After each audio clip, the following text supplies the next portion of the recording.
Doctor Amrita madam जो एक बहुत ही अच्छी डॉक्टर थी। अस्पताल में डॉक्टरों का जो ड्यूटी टाइम होता है, यह अमृता मैडम भी अपना ड्यूटी टाइम ख़त्म होने के बाद घर जाने की तैयारी कर रही थी। नर्स को कुछ समझाते हुए बस अपना बैग उठा रही थी। इतने में एक परिवार आता है। वो परिवार बहुत परेशान था क्योंकि उनका बच्चा बहुत बीमार था। बच्चे के पिता अमृता मैडम के पास आकर कहता है, मैडम मेरे बच्चे को बहुत ज़्यादा बुखार है, उसे बचा लीजिए प्लीज़। अब डॉक्टर मैडम सर हिलाती है कि हाँ ठीक है, और नर्स से कहती है कि बच्चे को एडमिट करने की तैयारी करो और डॉक्टर निकल आते ही होंगे, वो आके देख लेंगे। बच्चे की माँ रोती हुई डॉक्टर अमृता मैडम से कहती है, मैडम आप ही देख लीजिए, उसके हालात बहुत ख़राब है, प्लीज़ मैडम।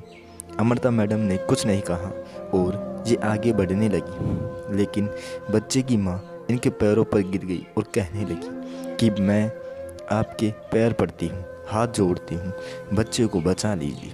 अभी इस समय आप यहाँ पर हैं तो आप ही देख लीजिए।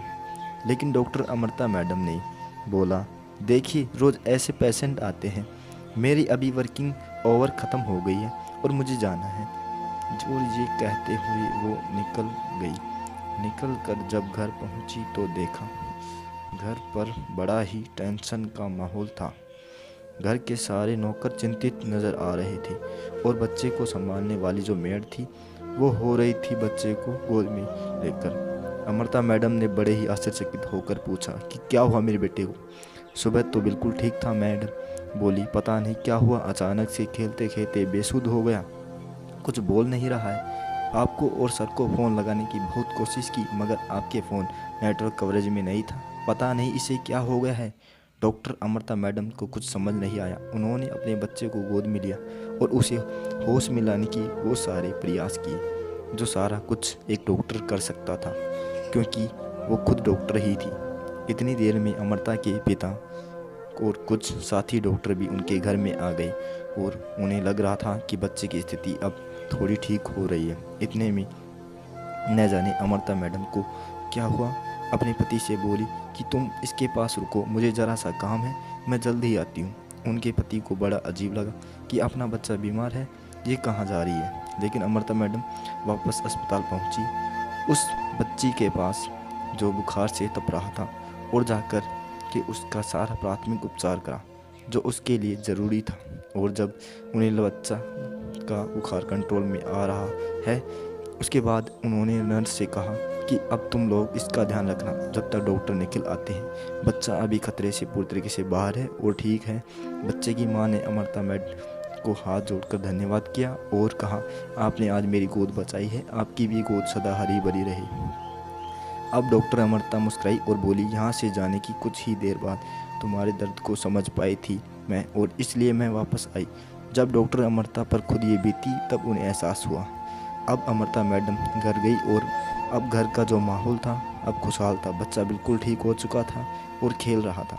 उसके बाद मंदिर में जाकर अपने आंसू नहीं रोक पाई और भगवान से कहा, हे भगवान, तुम्हारी लीला तो तुम ही जानो, क्या तरीका था मुझे मेरा कर्तव्य समझाने का। उस माँ का दर्द वहाँ एक डॉक्टर के रूप में नहीं समझ पा रही थी, लेकिन जब घर आई खुद एक माँ का रूप लिया, तब उस माँ का दर्द मुझे तुरंत समझ में आ गया। धन्यवाद भगवान। दोस्तों, हम कई लोग के साथ यह होता है कि दूसरे की परेशानी, दूसरे की मुश्किल को हम कभी ध्यान ही नहीं देते, उसकी सीरियसनेस को समझ ही नहीं पाते, और उस समय जो मदद आप कर भी सकते हैं वो भी आप नहीं करते, क्योंकि आप उस विषय की, उस सिचुएशन की गंभीरता को समझने की कोशिश ही नहीं करते। और फिर किसी न किसी रूप में ऊपर वाला आपको ज़रूर उसकी गलती का एहसास दिलाता है। कुछ लोगों को वह एहसास जल्दी हो जाता है, कुछ लोगों को देर से होता है और कुछ लोगों को होता ही नहीं। अगर हम हमारी पर्सनैलिटी को इतना निखार लें कि हम पहले से इतनी आत्मीयता, इतनी हेल्पिंग नेचर अंदर डेवलप कर लें, तो शायद हम सभी सारी तकलीफ़ों से आसानी से ऊपर उठ सकेंगे, तभी हम इंसान कहलाएंगे। एक बात हमेशा याद रखिए दोस्तों, क्या आप भी लोगों की हेल्प करते हैं? मैं तो बहुत सारे लोगों की हेल्प करता हूँ। एक डॉक्टर मैडम की कहानी को अपने दोस्तों के साथ शेयर ज़रूर करें। हमारे चैनल पर नए हों तो हमारे चैनल को सब्सक्राइब कर लेना। धन्यवाद।